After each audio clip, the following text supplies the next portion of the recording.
विदेशी धरती पर जाकर विपक्ष के नेता ने किस प्रकार से पूरे भारतवासियों के ऊपर चोट लगाई है, मैं समझता हूँ पूरे देश और हर भारतवासी का उन्होंने माफी मांगनी चाहिए। उन्होंने यहाँ के सेना की माफी मांगनी चाहिए, सदन में आके प्रेस की, जुडिशरी की, भारत में जो लोकतंत्र चल रहा है उस पर उनके प्रहार की माफी मांगनी चाहिए। सर, मैं आपकी अनुमति से आपके माध्यम से सदन का और देश का ध्यान आकर्षित करना चाहता हूं किस प्रकार से बहुत ही शर्मनाक तरीके से एक विपक्ष के वरिष्ठ नेता ने भारत के लोकतंत्र के ऊपर प्रहार किया। भारत में जिस प्रकार से एक विदेशी देश में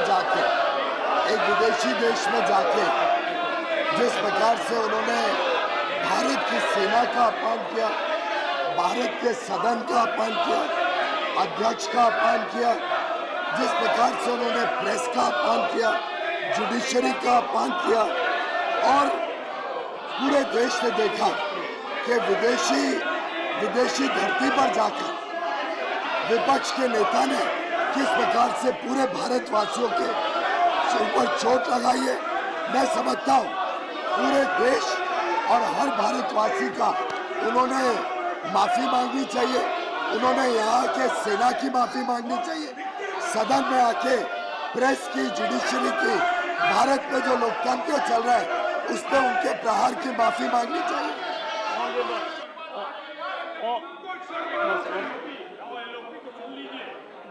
Honorable members, we are here to hear all sections of the house. आएगी सर। कल जो ज्ञान प्राप्त किया और सही प्राप्त किया और मार्गदर्शन मिला, और उसमें एक बात निचोड़ निकली कि हाउस में एक दिगर नेता कुछ कहते हैं तो प्रतिपक्ष के नेता को भी कहने का उतना ही अधिकार है और औरों को भी है। ये बात कल समझ में आई, पर एक बात और समझ में आई कि सभी माननीय सदस्यगण ने इस बात को तो सराहा कि यह सदन डिबेट, डायलॉग, डिस्कशन और डेलिब्रेशन का माध्यम होना चाहिए, पर एक पीड़ा व्यक्त की गई कि बेबसी में हम क्या करें। माननीय सदस्यगण ने काफी बातें कही और मैंने गहन चिंतन किया। मैंने ये पाया कि 258th सेशन में और 259th के पार्ट ऑफ द सेशन में सभापति की हैसियत से 267 नियम के तहत दिए गए प्रतिवेदन को मना करने के अलावा मैंने कभी किसी माननीय सदस्य को नियमानुसार बोलने पर नहीं रोका। मेरे लिए एक पीड़ा का विषय है, क्योंकि मैं भी माननीय एलओपी को सुनूंगा, सदन के नेता बोल चुके हैं। एक पीड़ा का विषय है कि आप सबकी सहमति से बिजनेस एडवाइजरी कमेटी में महत्वपूर्ण मुद्दे पर 12 घंटे का समय लोकेट किया गया था, और जब पूर्व वित्त मंत्री वरिष्ठ नेता पी चिदम्बरम बोल रहे थे तो उन्होंने सदन में कहा कि मैं अपने वक्तव्य में इस विषय पर किसी भी विषय को रेज कर सकता हूं, और यही सदन की परंपरा भी रही है। मेरे लिए चिंता का विषय है, आप लोगों के लिए चिंतन का विषय है कि हम 12 घंटे तक चर्चा नहीं कर पाए। सरकार के रवैये की वजह से। सर, आपकी आवाज बहुत बुलंद है, डेसिबल लेवल थोड़ा कम रखिए, क्योंकि मुझे कल एक बात बहुत अच्छी लगी। जब सब मेरे मित्र हैं चारों तरफ, तो डेसिबल लेवल तो कभी कभी ऊंचा होना चाहिए। रोज चिंतन का विषय है क्या हम उस 1/3 समय में वो बातें नहीं उठा सकते थे और उन बातों को उठाकर सरकारी तंत्र को बाधित कर सकते थे to respond?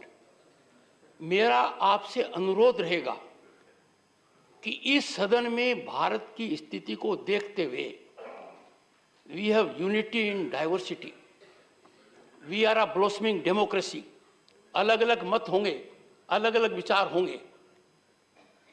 Leader of the house ने एक विचार व्यक्त किया है, नहीं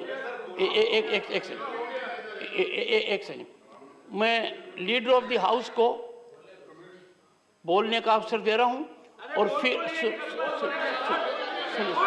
उसके पश्चात सदन के माननीय प्रतिपक्ष के नेता बोलेंगे। संक्षिप्त में सर मुझे बोलने तो दिया ही नहीं। प्लीज इतना डिस्टर्बेंस किया। सदन के नेता प्लीज संक्षिप्त में सर बड़े ही शर्मनाक से अपनी बात कहिए प्लीज। बड़े ही शर्मनाक तरीके से एक विपक्षी नेता विदेशी देश में जाता है और भारत के लोकतंत्र पे अनाप शराब बातें करता है। भारत की प्रेस, भारत की जुडिशरी, भारत की मीडिया, भारत के इलेक्शन कमीशन, भारत की सेना सभी के ऊपर आरोप लगाते हैं और एक प्रकार से जो पूरा विश्व आज भारत की गुणगान कर रहा है, भारत के लोकतंत्र की गुणगान कर रहा है। भारत लोकतंत्र की जननी है, it is the mother of all democracies. मुझे लगता है कि ये विपक्षी दलों ने भारत का अपमान करना तय किया। एक समाज सेवी संस्था को भी उसमें गलत अनाप शराब बातें कही गई, कहा गया जैसे प्रेस, जुडिशरी, सभी सिक्योरिटी एजेंसीज, इलेक्शन कमीशन कोई और कंट्रोल कर रहा है। इस प्रकार के गलत आरोप के लिए विपक्षी नेताओं ने और उन्होंने सदन में आके देशवासियों से माफी मांगनी चाहिए, देश की माफी मांगनी चाहिए, इस सदन की माफी मांगनी चाहिए, अध्यक्ष की माफी मांगनी चाहिए और लोकतंत्र क्या है वो उन्होंने समझने की आवश्यकता है। सर लोकतंत्र को खतरा तब था जब भारत के फंडामेंटल राइट्स सस्पेंड किए गए इमरजेंसी में। किसने किया? उन्हीं के पार्टी ने किया। लोकतंत्र खतरे में कब आता है? जब प्रेस की आवाज बंद करी जाती है, फ्रीडम ऑफ स्पीच रोकी जाती है। किसने किया? कांग्रेस पार्टी ने किया। लोकतंत्र कब खतरे में होता है? जब प्रधानमंत्री का वजूद वही नेता बाहर आके प्रेस के सामने कागज कानून फाड़ के सड़क पे फेंकते हैं, तब लोकतंत्र खतरे में। जब उनका नेता, उनका प्रधानमंत्री बाधित हो जाते हैं बोलने के लिए कि मैं भ्रष्टाचार रोक नहीं सकता क्योंकि कोएलिशन है, कोएलिशन में मुझे भ्रष्टाचार होने देना पड़ेगा, तब लोकतंत्र खतरे में। जब स्टेट गवर्नमेंट रोज उनकी पार्टी डिसमिस करती है, तब लोकतंत्र खतरे में कि राज्य सरकारों को जब चाहे उनकी पार्टी, उनके नेता, उनके प्रधानमंत्री, उनकी सरकार जब डिसमिस करती है 356 में बिना कोई कारण के। लोकतंत्र जब खतरे में है जब देश का विकास नहीं होता है और इनकी पार्टी ने पूरे देश को गरीबी में रहने का मजबूर किया। सर वो लोकतंत्र बचाने के लिए इनको सबसे पहले सदन में आके इनके नेता को माफी मांगनी पड़ेगी, देश की माफी मांगनी पड़ेगी, देशवासियों की माफी मांगनी पड़ेगी, सेना की माफी मांगनी पड़ेगी, प्रेस की माफी मांगनी पड़ेगी, जुडिशरी की माफी मांगनी पड़ेगी, इलेक्शन कमीशन की माफी मांगनी पड़ेगी, आपकी माफी मांगनी पड़ेगी और इस पूरे सदन की माफी मांगनी पड़ेगी। प्लीज माननीय, I would request everyone to hear in rapt silence leader of the opposition, please. Sir मैं आपसे ये निवेदन करना चाहता हूँ कि जो इस सदन का सदस्य नहीं है और वो दूसरे सदन से सदस्यों को यहाँ पर रेफर करके उनको टीका करना और पूरे कांग्रेस पार्टी के ऊपर टीका करना, ये जो लीडर ऑफ द हाउस है, इनके स्टेटमेंट को मैं कंडम करता हूँ। और उन्होंने कहा डेमोक्रेसी को जो नहीं है इस देश में, जो ये बार बार कह रहे हैं, यहाँ जो चल रहा है उस विषय के बारे में सारी दुनिया जानती है।